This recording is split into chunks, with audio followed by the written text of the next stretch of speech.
ये कहानी है जंगल में रहने वाले एक ठग की दो बेटियों की, जो जंगल से गुजरने वाले मुसाफिरों को छल कपट से लूटकर उनका कत्ल कर देती। पर फिर एक दिन एक ऐसा मुसाफिर आया जिससे उन सब की जिंदगी बदल गई। एक गुस्सैल राजा ने अपने पुत्र के किसी दोष के कारण उसे देश निकाला दे दिया। राजकुमार ने दुखी मन से अपने गुजारे के लिए 4 लाल और कुछ स्वर्ण भी अपने साथ ले लिए और भरे हृदय से अपने पिता का महल छोड़ दिया। चलते चलते वो जब शहर से कुछ दूर पहुंचा तो उसे एक साधु का आश्रम दिखाई दिया। राजकुमार उस साधु को दंडवत प्रणाम करके एक तरफ बैठ गया। जब साधु ने उसकी मायूस शक्ल और देह पर कीमती वस्त्र देखे तो साधु ने उससे पूछा, बच्चा तुम कौन हो और यहाँ कैसे आए? राजकुमार बोला, महाराज मैं राजा चंद्रगुप्त का पुत्र महेंद्रगुप्त हूँ। मुझे मेरे पिता ने देश निकाला दे दिया है, इसीलिए मैं परदेश जा रहा हूँ। रास्ते में आपका आश्रम दिखाई दिया तो मेरे मन में आया कि आपके भी दर्शन करता चलूं। साधु ने महेंद्रगुप्त की बात सुनकर कहा, वत्स तुम नेक इंसान हो और परदेश जा रहे हो, इसलिए मैं तुम्हें 4 बातें बताता हूँ। तुम उन बातों पर अमल करना। परदेश में ये बातें तुम्हारे अवश्य ही काम आएंगी। पहली यह कि परदेश में एक से भले 2 होते हैं। दूसरी यह कि परदेश में दूसरे के हाथ का बना खाना मत खाना। अगर खाना भी पड़े तो पहले किसी जानवर को खिला देना। तीसरी बात यह कि परदेश में किसी दूसरे की बिछाई हुई चारपाई पर मत सोना। अगर सोना भी हो तो पहले बिस्तर को अच्छी तरह झाड़ लेना। चौथी बात यह कि यदि कहीं शत्रुओं के फंदे में फंस जाओ तो जहाँ तक हो सके नरमी और ज्ञान की बातें सुनाकर अपना उद्देश्य प्राप्त करना। साधु ने कहा, मेरी ये 4 बातें हमेशा याद रखना। साधु की बातें सुन साधु को प्रणाम कर राजकुमार परदेश चल पड़ा। जब चलते चलते बहुत दिन बीत गए तो वह एक जंगल में पहुंचा। वहां उसने देखा कि एक चील एक कछुए के बच्चे को लेकर उड़ी जा रही है। संयोगवश बच्चा उस चील के पंजे से निकलकर गिर गया। महेंद्रगुप्त ने कछुए के तड़पते हुए बच्चे को देखा तो उसे बड़ी दया आई। उसने मन में सोचा कि इस बच्चे को पालना चाहिए। इस बच्चे को पालने से 2 बातें होंगी। पहली तो यह कि इस बच्चे के प्राण बच जाएंगे और दूसरी यह कि साधु द्वारा कही गई पहली बात भी पूरी हो जाएगी कि सफर में एक से भले 2 होते हैं और इससे बातें करते हुए दिन भी आसानी से बीतेंगे। यह सब सोचकर महेंद्रगुप्त ने बच्चे को अपने साथ ले लिया। अब सफर में उसके साथ वह कछुए का बच्चा भी हो लिया। कुछ दिन के सफर के बाद राजकुमार को एक अच्छा सा स्थान दिखाई पड़ा।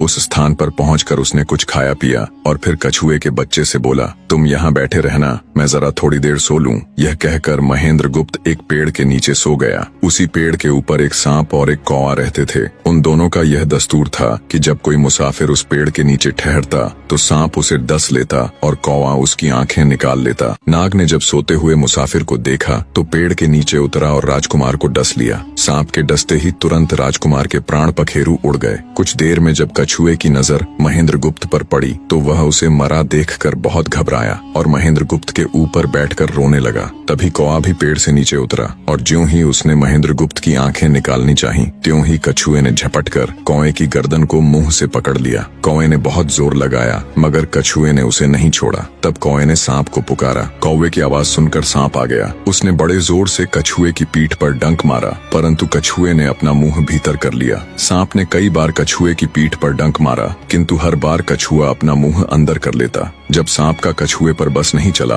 तो उसने कछुए से प्रार्थना की कि तुम मेरे मित्र को छोड़ दो। यह सुनकर कछुआ बोला, नहीं, तूने मेरे मित्र को डसा है, अब मैं भी तेरे मित्र की जान लूंगा। तू मेरे मित्र को छोड़ दे तो मैं तेरे मित्र को जीवित कर दूंगा। यह कहकर सांप ने काटी हुई जगह पर मुंह रखकर महेंद्रगुप्त के शरीर से विष खींच लिया और बोला, अब तो मेरे मित्र को छोड़ दे। कछुए ने जब राजकुमार को देखा कि उसे थोड़ा होश आ रहा है और उसका जहर उतर रहा है तो उसने कौवे को छोड़ दिया। जब महेंद्रगुप्त को होश आया तब कछुए ने उसे सांप के डसने का सारा हाल सुनाया। कछुए की बात सुनकर तुरंत महेंद्रगुप्त के मन में साधु की बताई पहली बात खटकी। सोचा, साधु की एक बात तो काम आई कि एक से भले 2 होते हैं। मन ही मन उसने साधु को धन्यवाद दिया और आगे बढ़ चला। चलते चलते कुछ दिनों के बाद जब वे समुद्र के किनारे जा पहुंचे तब कछुए के बच्चे ने कहा, मित्र, मेरा देश आ गया है। यदि तुम कहो तो मैं अपने माता पिता से मिलाऊं। उनसे बिछड़े बहुत दिन हो गए हैं, वे बहुत दुखी होंगे। महेंद्रगुप्त ने उसे जाने की आज्ञा दे दी और स्वयं रात को वहीं समुद्र के किनारे उस जंगल में ठहर गया। जिस जंगल में राजकुमार ठहरा हुआ था उसी जंगल में वहां से कुछ दूर ही एक ठग का परिवार रहता था। ठग के 2 लड़कियां और 4 बेटे थे। उसकी बड़ी बेटी ज्योतिष विद्या जानती थी। जब भी कोई राहगीर, कोई यात्री उस जंगल से गुजरता और उसके पास कुछ कीमती होता तो ठग की बड़ी बेटी अपनी विद्या से जान लेती थी। आज फिर से उसे बहुत दिनों बाद बहुत से खजाने की महक आई। उसने अपने पिता से कहा, ऐसा प्रतीत होता है कि इस जंगल में एक पथिक आया हुआ है। उस पथिक के पास 4 लाल हैं। यदि तुम लोग उस पथिक को यहाँ ले आओ तो उससे लाल लेना मेरा काम है। यदि वे लाल हमको मिल जाएं तो हम जन्म भर के लिए निहाल हो जाएंगे, परंतु उस पथिक को मारना मत, उसे जीवित ही पकड़ लाओ। ठग अपने बेटों के साथ तुरंत उसकी तलाश में निकल पड़ा। वे थोड़ी ही दूर चले होंगे कि उन्होंने देखा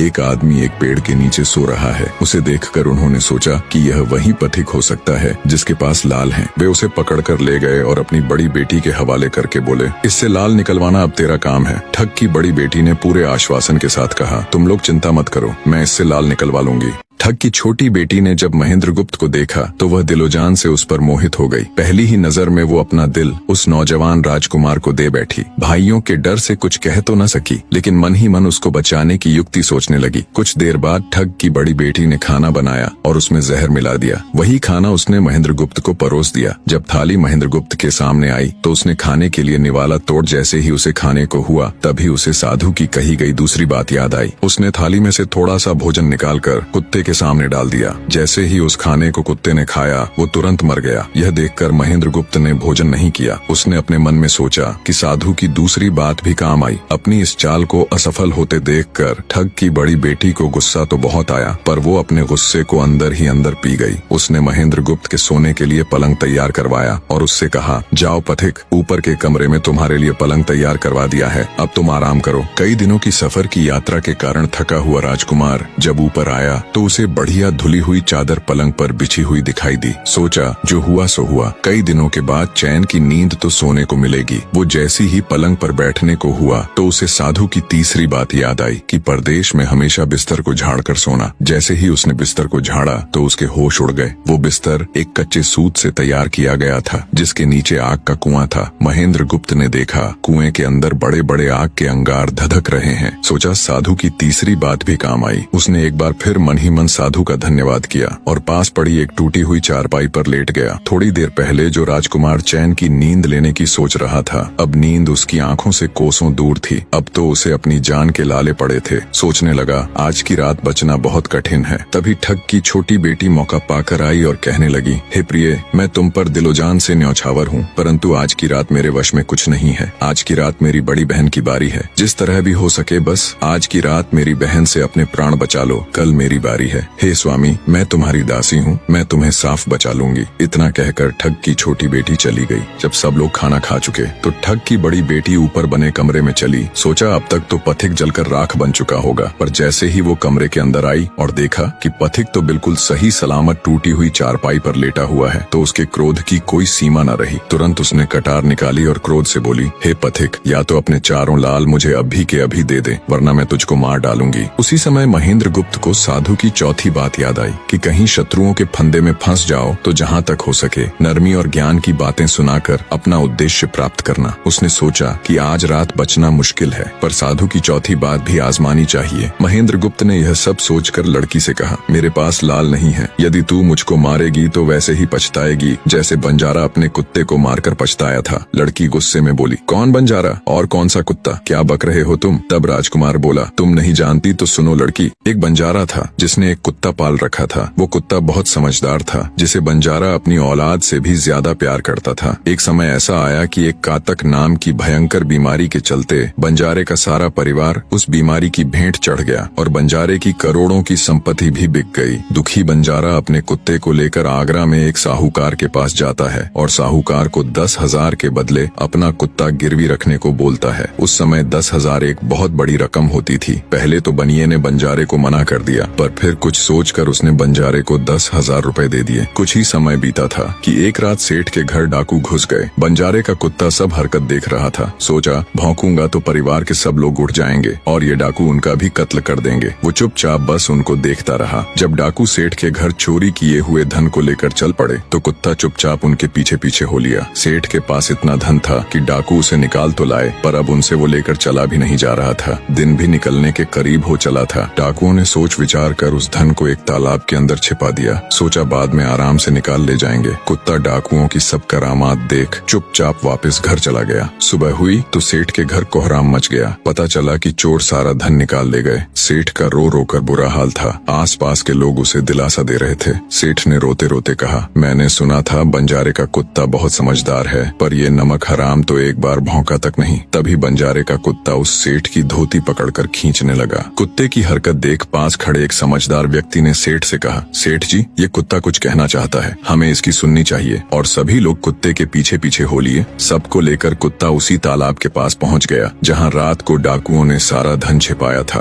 और तालाब में घुसकर अशर्फियों से भरी थैली अपने मुंह में दबाकर बाहर आया। तुरंत सेठ के नौकर उस तालाब में कूद गए और चोरी किया हुआ सारा धन बरामद कर लिया। सब देख सेठ आंखों में अश्रु लिए कुत्ते से कहता है, मुझे माफ कर देना, मैंने तुम्हें बहुत बुरा भला कहा। सेठ ने वही कागज मंगवाया और बंजारे के नाम चिट्ठी लिखी, भाई बंजारे, तेरे कुत्ते ने मेरे 10,000 पूरे कर दिए। मैं तेरे कुत्ते को तेरे पास भेज रहा हूँ। अगर तुझे और भी 10, 20, 50 हजार की जरूरत हो तो मेरे पास आकर ले जाना। इतने समझदार कुत्ते को मेरे पास छोड़ने के लिए तहे दिल से तुम्हारा धन्यवाद। बनिया चिट्ठी कुत्ते के गले में टांग उसे नम आंखों से विदाई देता है। कुत्ता घूमता घूमता जब 4-5 दिन बाद बंजारे के पास पहुंचता है तो कुत्ते को आता देख बंजारे के तन बदन में आग लग जाती है। कहता है, मैं तुझे बनिए के पास गिरवी रख कर आया था और तू वहाँ से भाग आया। तूने मेरी बेइज्जती करवा दी। गुस्से में अंधा हुआ बंजारा तुरंत पिस्तौल निकाल कुत्ते को गोली मार देता है और सिर पकड़कर वहीं बैठ जाता है। कुछ देर बाद जब उसकी नजर कुत्ते के गले में टंगी हुई पर्ची पर पड़ी तब बंजारा वो पर्ची निकाल उसे पढ़ता है। पर्ची पढ़ते ही बंजारा फट पड़ता है। वो दहाड़े मार मार खून के आंसू रोता है। पर अब भला क्या हो सकता था। बंजारे की कहानी सुना महेंद्र गुप्त ठग की बेटी से कहता है, एक और कहानी सुनो लड़की।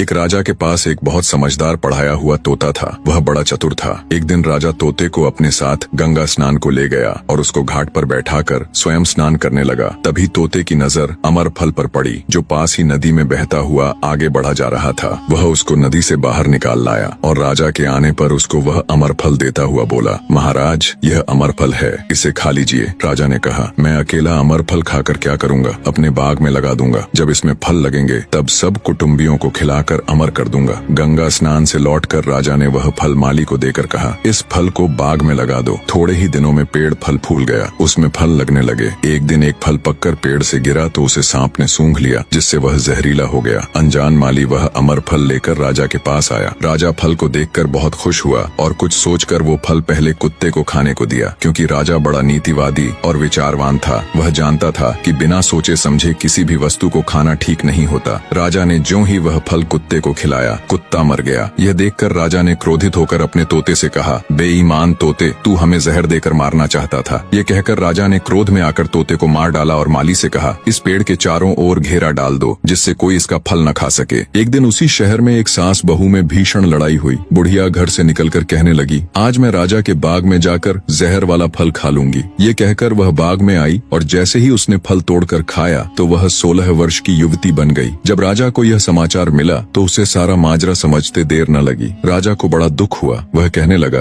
वास्तव में यह अमर फल ही है, मैंने व्यर्थ ही इतने समझदार तोते को मार डाला। इतनी दास्तान कहते कहते सवेरा हो गया। तब ठग की बेटी ने महेंद्र गुप्त से कहा, आज तो तूने मुझे बातों में लगाकर अपनी जान बचा ली, परंतु आज रात मेरी छोटी बहन की बारी है, वो तुझे हरगिज जीवित न छोड़ेगी। जब ठग की छोटी बेटी को पता चला कि महेंद्र गुप्त जिंदा और बिल्कुल सही सलामत है तो उसकी खुशी का ठिकाना न रहा। अपनी बहन को दिखाने के लिए ऊपरी मन से बोली, तुम निश्चित रहो बहन, मैं आज इससे लाल लिए बगैर छोड़ने वाली नहीं हूँ। दिन बीता और रात हुई। तब ठग की छोटी बेटी महेंद्र गुप्त के पास गई और बोली, भगवान का शुक्र है जो तुमने चालाकी से अपनी जान बचा ली। महेंद्र गुप्त बोला, तुम सब ऐसा क्यों करते हो? तब ठग की छोटी बेटी बोली, हमारी तो यही रीति है कि मेरे भाई और बाप मुसाफिरों को पकड़कर लाते हैं और हम बहनें अपनी चालाकी से उनसे माल हथिया कर उन्हें मार डालती हैं। फिर वह बोली, पर तुम चिंता मत करो, अब मेरी बारी है और मैं तो दिलो जान से तुम्हारी दासी हूँ, तुम्हें जैसा समझ पड़े वैसा ही करो। यह सुनकर महेंद्र गुप्त बोला, प्रिय, तुम भी मुझे देखते ही पसंद आ गई थी। दिल करता है कि हर पल तुम्हारे पास ही रहूं। तुम अपनी बड़ी बहन की तरह नहीं हो, तुम एक नेक दिल औरत हो, तुमसे मेरा कुछ भी छिपा हुआ नहीं है। उसकी बात सुनकर ठग की बेटी ने कहा, तुम कहते हो कि मुझसे कुछ भी छिपा नहीं है, तो फिर वे लाल कहाँ हैं? महेंद्र गुप्त ने कहा, वो चारों लाल मेरी जांघ में हैं, अगर तुम निकालना चाहो तो निकाल लो। राजकुमार की बात सुन ठग की छोटी बेटी बोली, प्यारे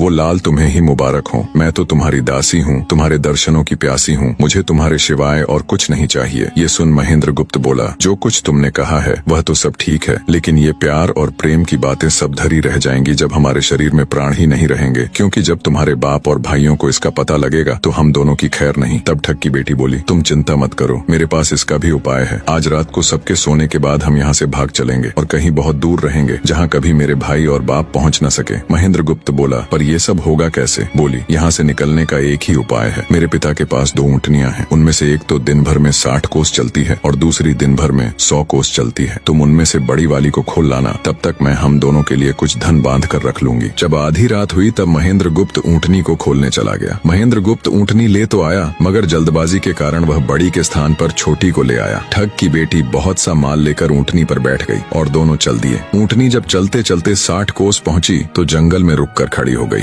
बीच जंगल में ऊँटनी को खड़ी देखकर महेंद्र गुप्त और ठग की बेटी के होश उड़ गए। ठग की बेटी बोली, अनर्थ हो गया, तुम रात के अंधेरे में बड़ी ऊँटनी की जगह छोटी को ले आए। मेरे पिता और भाई आते ही होंगे, वो हमें नहीं छोड़ेंगे। इधर जब सवेरा हुआ तो ठग ने देखा कि उसकी बेटी और मुसाफिर दोनों गायब हैं। उसने सोचा कि निसंदेह वह बदमाश मेरी बेटी को भगा ले गया है। तबेले में जाकर देखा तो पाया कि छोटी ऊँटनी गायब है और बड़ी वहीं है। सोचा ज्यादा दूर नहीं गए होंगे और ऊँटनी पर सवार होकर उसने उसे तेजी से दौड़ा दिया। थोड़ी ही देर में जंगल में उस स्थान पर जा पहुंचा जहां महेंद्र गुप्त और उसकी बेटी ठहरे थे। महेंद्र गुप्त ने जब उसको आते देखा तो बहुत घबराया और कहने लगा, देखो तुम्हारा पिता आ रहा है, अब उससे प्राण कैसे बचेंगे? लड़की ने कहा, घबराओ मत और जो मैं कहती हूँ उसे ध्यान से सुनो। जाओ, जाकर उस पेड़ पर चढ़ जाओ। जब मेरा बाप तुम्हें पकड़ने के लिए आएगा और पेड़ पर चढ़ेगा तो मैं चुपके से बड़े वाली ऊँटनी पर चढ़कर उसको तुम्हारी डाल के नीचे खड़ा कर दूंगी। तुम कूद कर उस पर बैठ जाना, इस प्रकार हम दोनों बचकर साफ निकल जाएंगे। यह सुनकर महेंद्र गुप्त तुरंत पेड़ पर चढ़ गया। तब तक ठग भी वहां आ पहुंचा। पिता को देख उसकी बेटी ने फंड करते हुए कहा,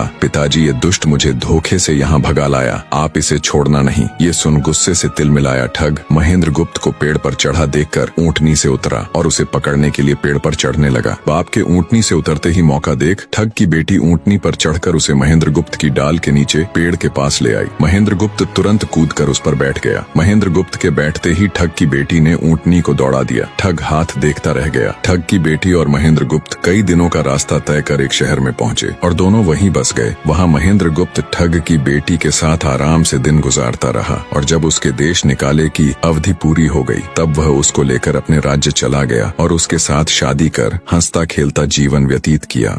निष्कर्ष, महेंद्र गुप्त और ठग की बेटी की यह कथा हमें यह सिखाती है कि प्रेम और विश्वास का बंधन सबसे मजबूत होता है। जब बुद्धिमत्ता, धैर्य और निस्वार्थ प्रेम मिलते हैं तो असंभव को भी संभव बनाया जा सकता है। जीवन में चाहे कितनी भी कठिन परिस्थितियां क्यों न आए, सही निर्णय, संयम और परस्पर विश्वास हमें हर संकट से बाहर निकाल सकते हैं।